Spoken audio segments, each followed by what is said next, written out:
Bem, então continuando da onde eu havia parado, então nós teremos que acrescentar essas 3 colunas na tabela, certo? X vezes Y, o próprio nome aqui diz o que eu tenho que fazer. O nome dessa coluna que é X vezes Y. Eu vou pegar cada valor de X e multiplicar por Y. Então, é 35,6 vezes 12,7. O resultado está aqui, tá? 2 casas. 59 vezes 29,4. Vai dar aqui.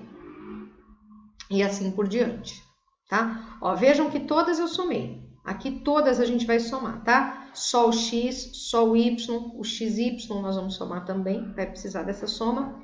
X ao quadrado, então é cada valor de x elevado ao quadrado, então é 35,6 elevado ao quadrado.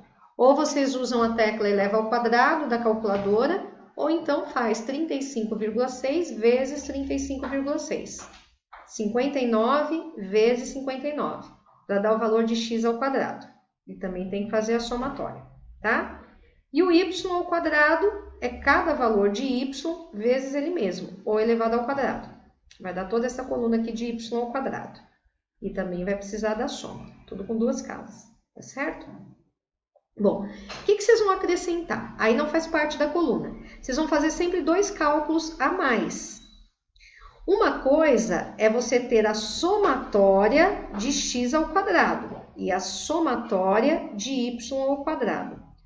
Outra coisa é você ter a somatória de x elevado ao quadrado. Tá vendo? Ó? Isso aqui é a somatória de x quadrado. A somatória de x elevado ao quadrado é outra coisa.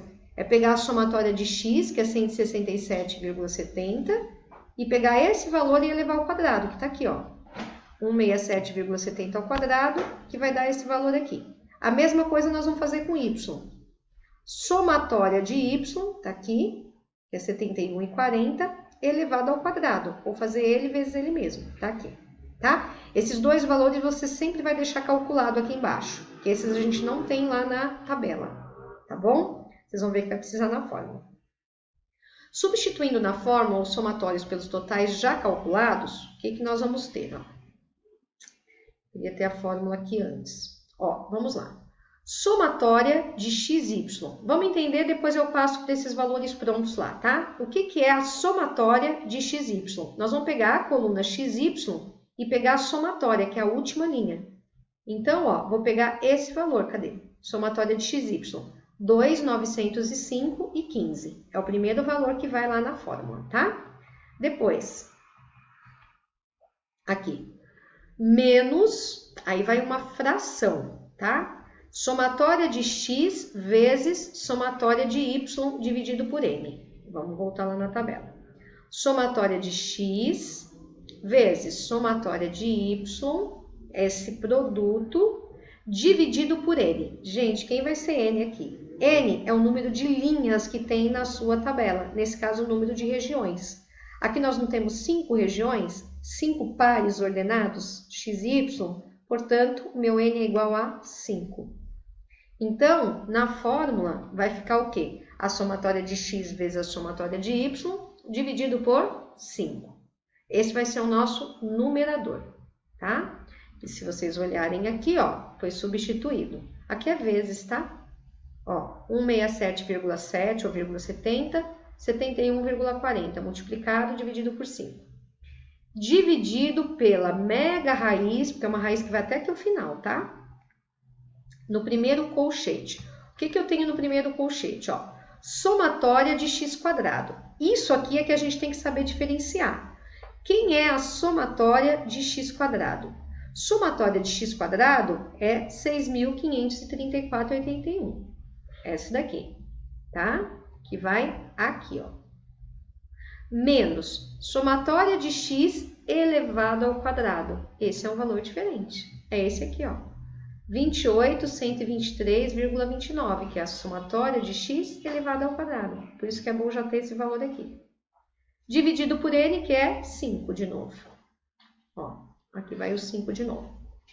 Tudo isso vezes. Isso tudo está dentro da raiz. Aí o outro colchete. Somatória de y ao quadrado. O que a gente vai pegar? Aqui, ó. 1.322,26. Menos.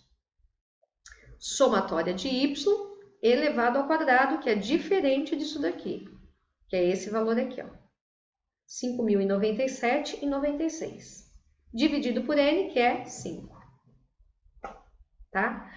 Substituiu todos os valores corretamente, nós vamos ter esta situação aqui, tá? O problema maior está na ordem da operação, por isso vocês devem tomar cuidado. Tá vendo que eu já coloquei direto o valor do numerador e direto o valor do denominador? Eu vou mostrar para vocês como é que a gente calcula direto isso daqui, tá? Só que assim, se você não ficar seguro para fazer, faz por partes, não tem problema nenhum. A única coisa é que a gente aqui embaixo, a gente não vai poder colocar a raiz direto. Primeiro eu vou ter que calcular, para depois poder extrair a raiz, tá? O que eu quero que vocês façam agora? Pega a calculadora para verificar se não vai dar esse valor aqui. Eu sei que a maioria de vocês trabalha com a calculadora científica.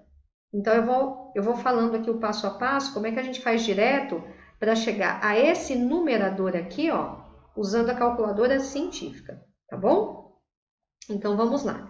Vocês vão colocar 2.905,15 direto, tá? Menos 167,7 vezes 71,4 dividido por 5 e dá um igual. Viu que não tem segredo? Eu fui seguindo exatamente a ordem que está aqui, não precisa colocar parênteses nem nada. Por que não precisa colocar parênteses? Porque a própria calculadora entende que multiplicação e divisão vem antes da subtração. Então, se você inserir do jeito que está aqui e der um igual no final, ele vai dar o resultado. Vocês viram que aqui eu não arredondei com duas casas? Por que eu não arredondei, gente? Porque não é o resultado final do R. A gente só faz aquele arredondamento com duas casas quando chega na resposta final. Aqui a gente vai colocar quantas casas aparecerem. É que aqui só apareceu 3, tá? No resultado do numerador. Então, você mantém as 3 casas, tá bom? Se aparecesse 9 dígitos aí, você ia colocar os 9, tá bom? Reserva. Beleza, agora vamos para a parte de baixo. Apagou tudo na calculadora. Nós vamos começar por aqui, tá? Por esse cálculo aqui. O primeiro que você faz, não precisa colocar parênteses nem nada. Só a partir daqui do segundo que a gente vai ter que colocar um parênteses aqui.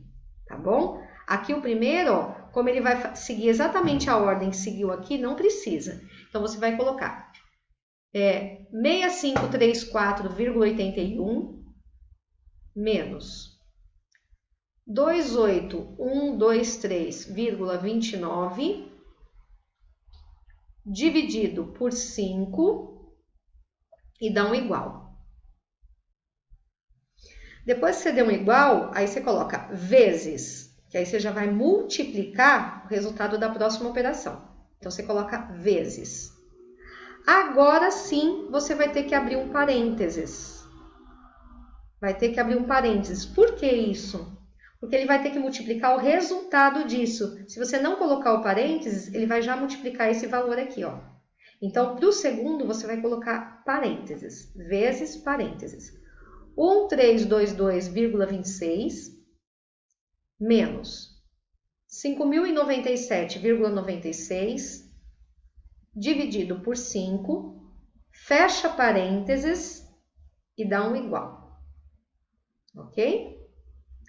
Feito isso, não é esse valor que vai aparecer um outro valor. É que desse valor você tem que extrair a raiz quadrada.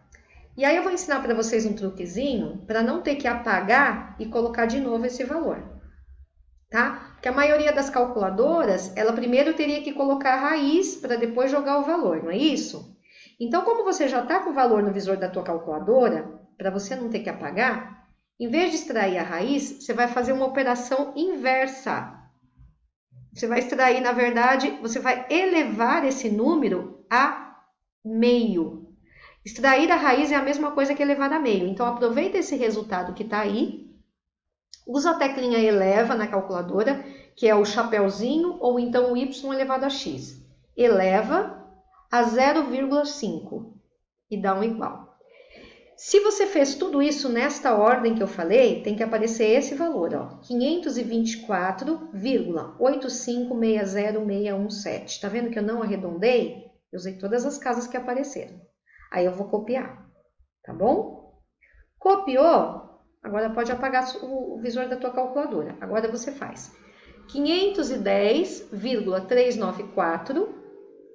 Ai, saiu, gente. Vamos lá.